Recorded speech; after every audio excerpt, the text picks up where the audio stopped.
आज के इस दिन में मैं परमेश्वर का धन्यवाद करता हूँ और सच में मैं जानता हूँ कि ये मेरे चैनल की जो कि पहली वीडियो है। मैंने पिछली बार एक वीडियो डाली थी, 2 शॉर्ट वीडियोस डाले थे, लेकिन ये पहला वीडियो है जिस मकसद के लिए, जिस कारणवश ये चैनल जो कि हमने क्रिएट किया गया है माउंटेन मैसेज मिनिस्ट्री के नाम से। और आज के इस दिन में जब हम इस जर्नी की शुरुआत कर रहे हैं, आइए हम एक साथ मिल करके आगे बढ़े। और आपका साथ चाहिए और आपके साथ की ज़रूरत है ताकि हम बाखूबी अच्छे तरीके के साथ ग्रो कर सके और परमेश्वर के वचनों से एक साथ प्रयोग मिल करके सीखने पाएँ। आज का मेरा विषय है, जैसे कि और हम अच्छे से जानते हैं कि हम सबके पास बाइबल है, आपके पास भी बाइबल है, मेरे पास भी बाइबल है, हम बाइबल को पढ़ने वाले लोग हैं। लेकिन बाइबल क्या है, बाइबल का मकसद क्या है? इन्हीं बातों के बारे में मेरा आज का सबसे पहला विषय है कि बाइबल क्या है, जैसे कि आपने थंबनेल के ऊपर देख लिया होगा प्रयोग। बाइबल क्या है? हम देखते हैं कि बाइबल एक साधारण पुस्तक नहीं है प्रियो। 1500 वर्षों के समय के बीच में लिखी गई 40 लेखकों द्वारा लिखी गई एक पुस्तक है जिसे हम बाइबल कहते हैं। यहाँ तक कि यीशु मसीह ने भी इब्रानियों 10:7 में हम देख सकते हैं, यीशु मसीह ने भी बाइबल को एक पुस्तक के रूप में, पवित्र शास्त्र के रूप में कहा है। आप इब्रानियों की पत्री 10:7 को पढ़ सकते हैं। यशायाह की पुस्तक जब यीशु मसीह का अध्याय पढ़ रहे थे आराधनालयों में खड़े होकर के, तो उन्होंने खुद कहा कि ये वचन मेरे लिए लिखा गया है। और बाइबल के बिना कोई भी व्यक्ति जो है धार्मिकता के स्तर को, परमेश्वर की दया को, परमेश्वर के उद्देश्य को, परमेश्वर की इच्छा को नहीं समझ सकता। इसलिए परमेश्वर का पवित्र वचन जो लिखा गया है, जो आज मेरे और आपके पास है प्रियो, परमेश्वर का जो जीवित वचन है वो विश्वास के द्वारा अंगीकार किया जाता है और इतिहास ने इसे साबित किया है। जो बातें हम बाइबल में पढ़ते हैं, हम देखते हैं कि परमेश्वर ने उन वायदों को, उन बातों को, परमेश्वर ने जो वचन परमेश्वर के मुख से निकले हैं, जो वचन बाइबल में लिखे गए हैं, उन एक एक शब्दों को परमेश्वर ने पूरा किया है अपने कहे गए वचन के अनुसार प्रियो। हम परमेश्वर से प्रार्थना के द्वारा बातें करते हैं और परमेश्वर हमसे अपने वचन के द्वारा बातें करते हैं प्रियो। और बाइबल जो है वो परमेश्वर का लिखित वचन है प्रियो, वो सत्य वचन है। और दूसरी बात हम देखते हैं कि परमेश्वर का वचन जो है वो प्रेरित करता है। The word of God it inspire our lives. परमेश्वर का वचन हमें इंस्पायर करता है, एक नया उद्देश्य देता है। परमेश्वर का वचन हमेशा हमें उत्साहित करता है। परमेश्वर का वचन जब भी हम पढ़ते हैं, वचन हमें संतुष्टि देता है, वचन हमें शांति देता है प्रियो।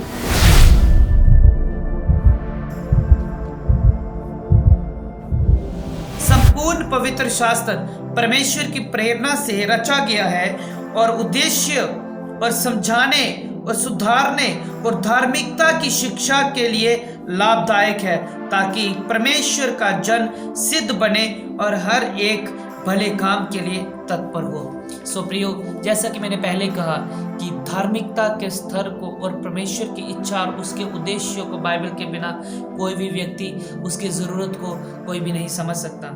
और परमेश्वर का वचन जब भी हम पढ़ते हैं वो हमें इंस्पायर करता है, उत्साहित करता है। और तीसरी बात मैं बताना चाहूँगा कि परमेश्वर का वचन जो है वो हमें हमेशा एक नया प्रकाशन देता है। जब भी हम बाइबल पढ़ते हैं, जब भी हम किसी वचन को पढ़ते हैं, तो हर समय वो वचन हमें अलग ही तरीके के साथ हमसे बात करता है। इसलिए मैंने कहा कि परमेश्वर का वचन हमें प्रकाशन देता है। परमेश्वर का वचन हमारे लिए मार्गदर्शक है। पवित्र बाइबल परमेश्वर का जीवित वचन है और ये हमें यीशु मसीह के बारे में बताता और सिखलाता है। और प्रकाशन का मतलब है कि कोई नई चीज की घोषणा करना, कोई नई बात बताना। Revelation means a new announcement. जब परमेश्वर का आत्मा हमारे अंदर कार्य करता है, तब हम परमेश्वर के वचन को, हम परमेश्वर के लिखित और जीवित वचन को समझ पाते हैं और उसे जान पाते हैं और उसकी गहराई तक जा सकते हैं। और हमें ये समझने की ज़रूरत है कि पेपर और स्याही में कोई ताकत नहीं, उसके पीछे परमेश्वर की जो आत्मा है, जो मेरे और आपके हृदय में कार्य करती है, उसमें सामर्थ्य और उसमें बल है।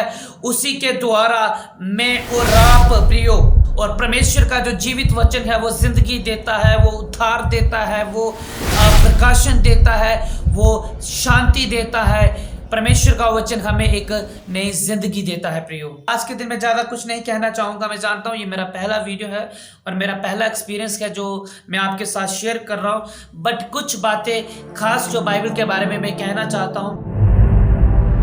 बाइबल को कितने भागों में बांटा गया है? बाइबल को 2 भागों में बांटा गया है, जिसे हम पुराना नियम और नया नियम कहते हैं। बाइबल की टोटल 66 किताबें हैं, जिनमें से 39 किताबें जो कि 30 लेखकों द्वारा लिखी गई पुराने नियम की किताबें हैं, और 27 किताबें जो नए नियम की है जो 10 लेखकों द्वारा लिखी गई है। इसलिए मैंने कहा 1500 वर्षों के समय के बीच में लिखी गई ये वह पवित्र पुस्तक है जो 40 लेखकों द्वारा लिखी गई। पुराने नियम में टोटल 39 किताबें हैं और जिन्हें 30 लेखकों ने लिखा है, और इसके टोटल अध्याय 1199 और टोटल वर्सेस 23,224 और नए नियम की 27 किताबें जो 10 लेखकों द्वारा लिखी गई हैं, उसमें टोटल अध्याय 260 हैं और टोटल पद जो उसमें है वो 7,900।